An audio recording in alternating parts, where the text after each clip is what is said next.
여기서 철종과 소용은 몰래 비밀가마에 숨어 궁으로 들어오다 김작은에게 들킬 위험에 빠지게 되지만 다행스럽게도 김작은은 두 사람을 알아채지 못했습니다.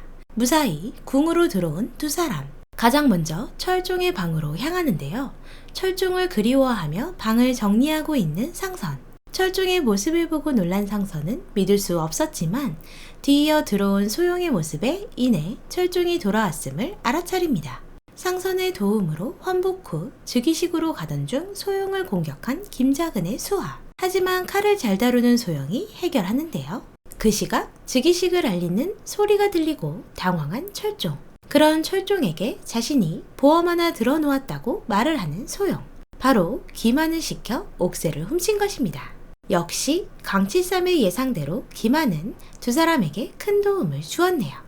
간이 콩알만해진 김한은 소용을 도와 옥새를 훔치고 어찌할 줄을 몰라 옥새를 들고 영평군과 홍별감을 찾아옵니다.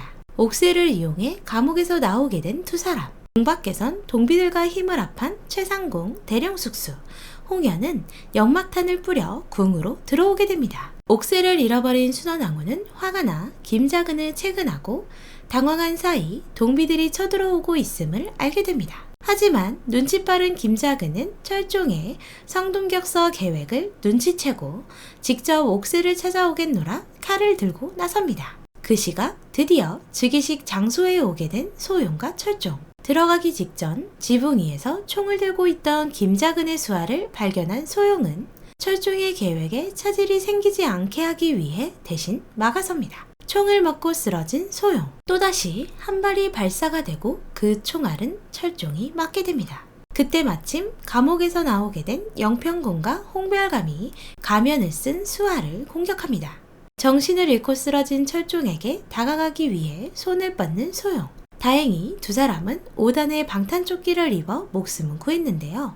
하지만 몸이 이상해짐을 느끼며 다시 봉안의 몸으로 돌아갈 것 같은 예감에 휩싸입니다. 소용은 순간 번쩍이며 쓰러지고 현실 봉안의 몸에서 깨어나게 됩니다.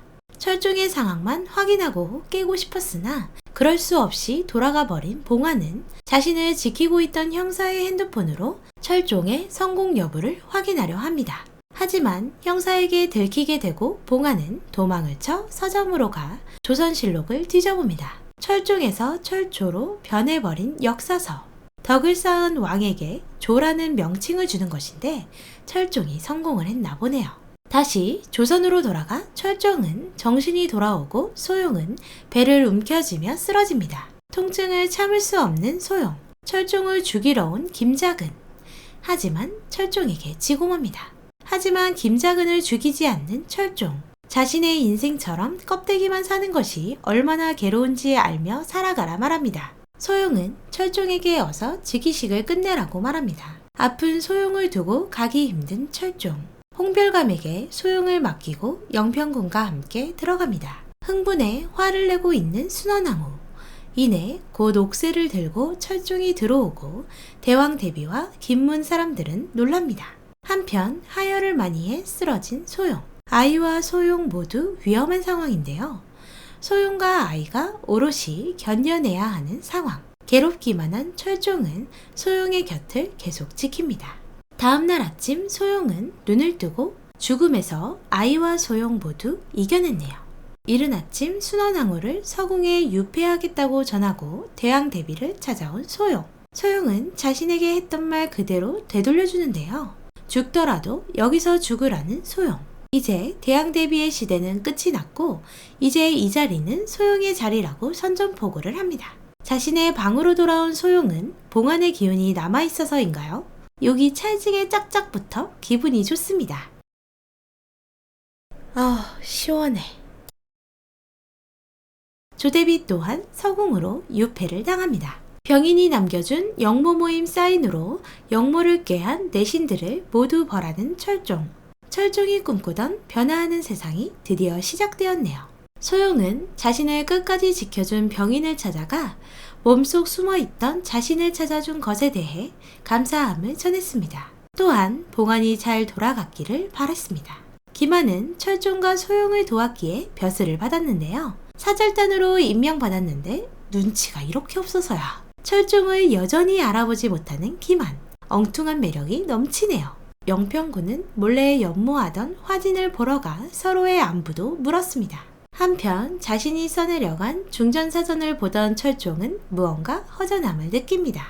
현대로 돌아온 봉화는 책을 보다 철종 어진을 보게 되는데 자신을 웃기기 위해 표정을 짓던 모습 그대로 그려놓았네요. 봉화는 벌이 아닌 상을 받아야 하는 상황. 자신을 괴롭히던 한 실장 비리 CCTV 영상을 제보했던 봉환. 결국 한 실장은 처벌받게 됩니다. 한편 소용은 내명부를 관리하는 서책을 쓰는데 18세 이상은 혼인을 허락한다를 기입합니다. 제 예상대로 결국 최상군과 대룡숙수를 생각한 마음이 담겨져 있는 것 같습니다. 또한 담양이 같은 어린아이가 더 이상 나인이 될 수 없게 하는 소용. 봄이 돌아왔음에도 봉환이었을 때의 기억이 남아있는 듯한 소용의 모습이네요. 글을 쓰던 소용은 더 이상 집중을 하지 못하고 글을 보고 있던 최상군과 홍연은 철종을 만나고 오는 것을 권합니다. 그 시각 철종 또한 집중을 하지 못해 소용을 찾아왔는데요. 드라마 보는 내내 소용과 철종이 두근거릴 때마다 제 심장까지 왜 이렇게나 되는지. 계속해서 엇갈리는 두 사람. 결국 두 사람은 연못가에서 만나게 됩니다. 서로의 사랑을 확인하는 철종과 소용. 그렇게 해피엔딩으로 드라마 철인항우는 끝이 났습니다. 어딘가 살짝 아쉬운 감이 있는데요. 지난 결말 예상 영상에서 말했듯 봉화는 결국 자신의 몸으로 돌아왔습니다. 소용 또한 제 몸으로 돌아와 철종과 행복한 결말을 맞이했습니다. 하지만 현대로 돌아와 봉환과 철종의 케미를 조미료 마냥 살짝 뿌려주셨다면 더 재밌었을 텐데요.